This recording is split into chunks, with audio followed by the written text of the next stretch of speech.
আমাদের সার্বিক মানসিক অসুস্থতার প্রথম পরিচয় হচ্ছে হর্ন।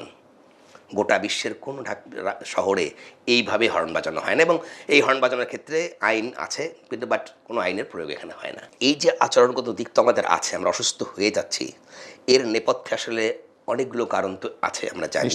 আমাদের প্রথমেই বলা হয় যে আমাদের আপনার যে পরিমাণ রাস্তা দরকার সেই পরিমাণ রাস্তা আমাদের নাই। রাস্তার তুলনায় যানবাহন অনেক বেশি, বিশেষ করে ঢাকা শহরের ক্ষেত্রে এটি প্রযোজ্য। ঢাকার বাইরেও আপনি দেখবেন যে সড়ক মহাসড়ক যেভাবে ফ্রি রাখার কথা, সেখানে কিন্তু ফ্রি থাকছে না। পেট্রোল পাম্পে গাড়ি দাঁড়িয়ে আছে, সেখানে এসে বাস দাঁড়িয়ে থেকে গাড়ির উপর উঠে গেল এবং চালক মোবাইল ফোনে কথা বলতে বলতে তুলে দিলেন। আমরা বরিশালেও দেখেছি যে এরকম আপনার থেমে থাকা গাড়ির উপরে এসে একটা পিক আপ উঠে গেল, ট্রাক, পরে দেখা গেল ওই ট্রাকের গত 3 দিন ধরে কোনো ব্রেক ছিল না, চালক বললেন, এবং চালক তিনি আন্ডার আরেস্ট ছিলেন, 18 বছর ছিল না। এখন এই সব ক্ষেত্রে আসলে দায় নেবে কে? এই আচরণগুলো কে তৈরি করছে? আমরা যখন পার্টিকুলারলি সড়ক দুর্ঘটনার কথা বলছি, এই দুর্ঘটনার সঙ্গে কিন্তু কয়েকটা বিষয় চলে আসে, যে ব্রেক ছাড়া এই যে যানবাহনটা কেন চলছিল, ওটা কার দেখা দরকার? তার মানে আমাদের মালিকরা সচেতন না।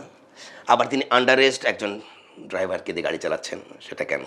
আবার যে ড্রাইভারটা বাসের চালক এসে ব্রিজে তুলে দিচ্ছেন, তার ক্ষেত্রে উনি বলছেন যে ভাই আমি তো গত 3 দিন ধরে টানা গাড়ি চালাই, আমার কোনো ইয়ে নেই, রেস্ট নেই। একটা জিনিস আমরা বারবার দেখছি যে আসলে পরিবহনে কিন্তু আমাদের এখানে মালিক শ্রমিক কোনো সম্পর্ক গড়ে ওঠেনি।